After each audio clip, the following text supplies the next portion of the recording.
क्रिस्त में प्रिय सिस्टर्स एवं बच्चों, आज हमारे माँ कलीसिया सेंट मार्कुस सुसमाचार लेकर के त्यौहार मना रही है।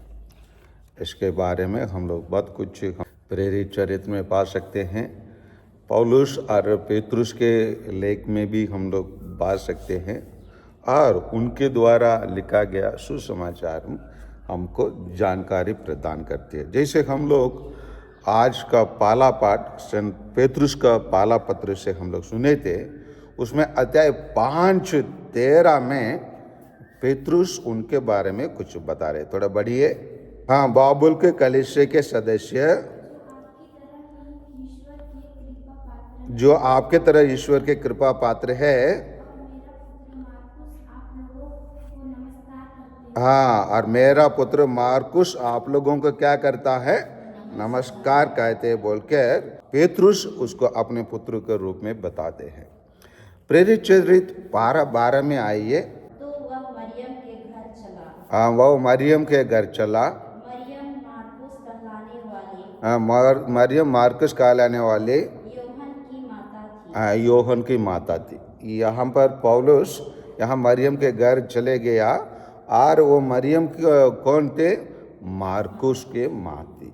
और प्रेरित चरित्र 13:13 को पढ़िए। पौलुस और उसके साथी नाव से चलकर पौलुस और उसके साथ नाव से चलकर पाफुस से पंफिलिया के हाँ। बेटे पहुंचे। कहाँ, पंफलिया पहुँचे। योहन उन्हें छोड़कर कहाँ क्या गया, यरूशलेम चले गया। तो यरूशलेम चले जाता है, लेकिन यहाँ पर वो मार्कुस किसी कारण बताया जाता है, उसको शायद घर की याद आया इसलिए चले गया। इसलिए दूसरा तिमोथी का लिखा पत्र अध्याय 4:10 में वही मार्कुस के बारे में पौलुस फिर बताते हैं।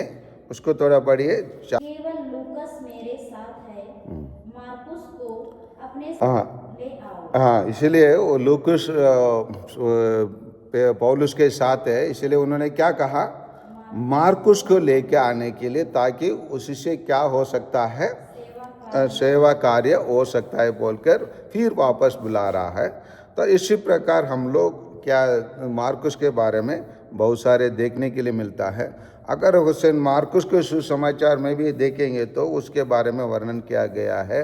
वो मतलब जब यीशु को पकड़ा गया उसी टाइम पर वो अपने चादर को छोड़ के भाग गया बोल के भी बताया जाता है। लेकिन ये सब चीज़ एक तरफ उसके जानकारी है, लेकिन दूसरी चीज़ ये उसके द्वारा लिखा हुआ सुसमाचार। और ये सुसमाचार है, केवल पाला लिखा हुआ सुसमाचार है, जो ईस्वी 60 से 70 के बीच में लिखा गया है। और इसीलिए ये सुसमाचार अन्य सुसमाचार के लिए बुनियादी सुसमाचार समझते हैं, क्योंकि बाकी लोग इसी के सारांश के देख के ही उन लोग अपने सुसमाचार को विस्तार किए। जैसे ये तो प्रभु यीशु को मिशनरी कार्य से बाइबल लिखना शुरू करता है, और विशेषकर प्रभु यीशु बपतिस्मा ग्रहण करना और सुसमाचार प्रचार करने के रूप में ये शुरू करता है।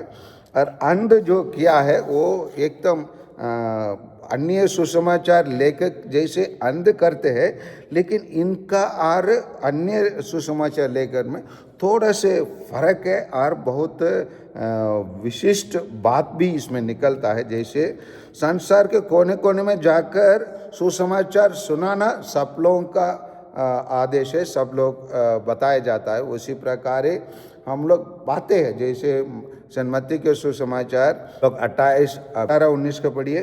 तो स्वर्ग और पृथ्वी पर अधिकार मिला है, इसलिए तुम लोग जाकर सब राष्ट्रों को सब राष्ट्रों को शिष्य बनाओ और उन्हें शिष्य बना सुसमाचार को पिता पुत्र और पवित्र आत्मा के नाम पर बपतिस्मा दो और सुसमाचार को प्रचार करने के लिए बताया जाता है। लेकिन यहाँ सभी राष्ट्र तो है, लेकिन सभी राष्ट्र भी है, और साथ के साथ सारी सृष्टि को, ये विशेष है मार्कुस का, सारी सृष्टि को सुसमाचार सुनाना। और भी वे मेरा नाम लेकर अब दूतों को निकालेंगे, नवीन भाषाएं बोलेंगे और सांपों को ऊपर उठा लेंगे। यदि वे विष पिएंगे तो उससे उन्हें कोई भी हानि नहीं होगी। वे रोगियों पर हाथ रखेंगे और रोगियों स्वस्थ हो जाएंगे।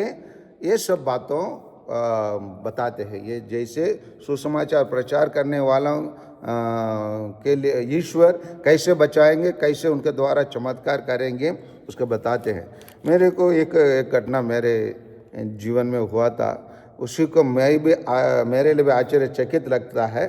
और जब उसी घटना हुआ था, मेरे को वहाँ सिस्टर लोगों के डिस्पेंसरी में मेरा ड्राइवर बगल में था, उठा के लेके गया। सिस्टर एक ही बातों मेरे को बताई। क्या घटना था? यही घटना था। हम लोग बल्ब फिक्स कर रहे थे, जैसे यहाँ पर सीढ़ी में मैं चढ़ के बल्ब फिक्स किया। करने के बाद मैं ड्राइवर को बोला चलो अब स्विच डालो। लेकिन वो क्या था, जमीन सीमेंट का जमीन था और सीढ़ी लोहा का सीढ़ी था। क्या हो गया, जैसे वो छोड़ के वो स्विच तक पहुंचा भी नहीं है, वो सीढ़ी नीचे आ गया था, नीचे उतर के आ गया। जैसे सीढ़ी नीचे आया, वहाँ पर नीचे हम लोग लैब के लिए ग्लास लेके रखे थे। ग्लास सब हम पर लाइन पर एक लाइन 10-10 ग्लास ऐसे ही रखा हुआ था। मैं जैसे नीचे आया, मेरे हाथ उस कांच में गया और यहाँ पर मैं बीच में मेरा है ना गर्दन यहाँ पर है, ऐसे गया हूँ। लेकिन मेरे 5 उंगली, ये मतलब इधर का दोनों हाथ का 5 उंगली उस गांच पे पड़ा और इसका निशान वहीं पर हुआ और चकनाचूर तो ग्लास हो गया। मेरा गर्दन यहीं पर था, लेकिन उसको कुछ नहीं हुआ, है ना। लेकिन जैसे मैं नीचे आया, थोड़ा से मैं भी घबराहट हुआ, तो तुरंत ड्राइवर ने मेरे को उठाकर सिस्टर के पास लेके गया। ऐसे हो गया। सिस्टर जी बताई, यही बात को मेरे को बताई, यदि वे विष पिएंगे तो उससे उन्हें कोई भी हानि नहीं होगी, क्योंकि ईश्वर का प्रचार करने वालों के लिए कोई हानि नहीं होगा बोलकर वो सिस्टर बता रही थी। उसको मेरे को याद है। यही चीज़ हमारे लोगों के बीच में, जब लोग हानि पहुंचाना चाहते हैं लेकिन ईश्वर उनको किसी भी तरीक़ा से बचाता है। जैसे उदाहरण के लिए अभी सिस्टर विंसेंट जोसेफ है ना, कुनकुरी को लोग हानि पहुंचाना चाहे, लेकिन वहाँ के लोग के द्वारा वो बचाई गई है और उसको अभी आखिरी जमानत उसको मिल गई है। तो इसी प्रकार ईश्वर हमारे जीवन में काम करेंगे। आइए हम सेंट मार्कुस से बहुत कुछ हमें सीखने के लिए मिलेंगे। सेंट मार्कुस के लिए एक बहुत सुंदर गिरजाघर है। वो उनका गिरजाघर अलेक्जेंड्रिया में था। वहाँ से उसका मूर्ति और अन्य चीज़ों को चुराकर इटली देश में वेनिस नाम के एक जगह पर, वेनिस एक देखने के लायक एक बहुत अच्छे शहर है। ईश्वर ने मेरे को वरदान दिया उस शहर में जाने के लिए। वो शहर कैसे है, समुद्र के बीच में फंसा एक शहर है। घर से बाहर निकलेंगे तो आप पैर पानी में रखेंगे, इसीलिए नाव आपको इधर से उधर, उधर से इधर पार करने के लिए आपको नाव को प्रयोग करना पड़ेगा। नाव सड़क है, केवल पानी है आपका सड़क, उसमें यात्रा करना पड़ता है। वहाँ सेंट मार्कुस का सुंदर एक गिरजाघर है और उस गिरजाघर को देखेंगे तो देखते रह जाएंगे। उसको इतना अच्छे से बनाया गया है। और वेनिस शहर भी ऐसे शहर है, बहुत सुंदर शहर है। वहाँ पर ये सेंट मार्कुस का महा गिरजाघर है और सेंट मार्कुस उस वेनिस के लिए संरक्षक है। और सेंट मार्कुस को नोटरी लिखने वालों को, जैसे हम लोग नोटरी मतलब जानते हैं ना, जैसे अफिडाविट जैसे ऐसे काम करने वालों का संरक्षक है। आइए इस महान संत जो सेंट पेट्रुस के साथ भी काम किया, सेंट पौलुस के साथ भी काम किया, दोनों कलीसिया के पिलर है। ये पिलर दोनों के बीच में रहकर काम करने का सौभाग्य सेंट मार्कुस का मिला। आइए सेंट मार्कुस से हम सीखे, हम भी उनके समान बुनियादी चीज़ों को लिखने वाला लेखक बने, सुसमाचार का प्रचारक बने। आमीन।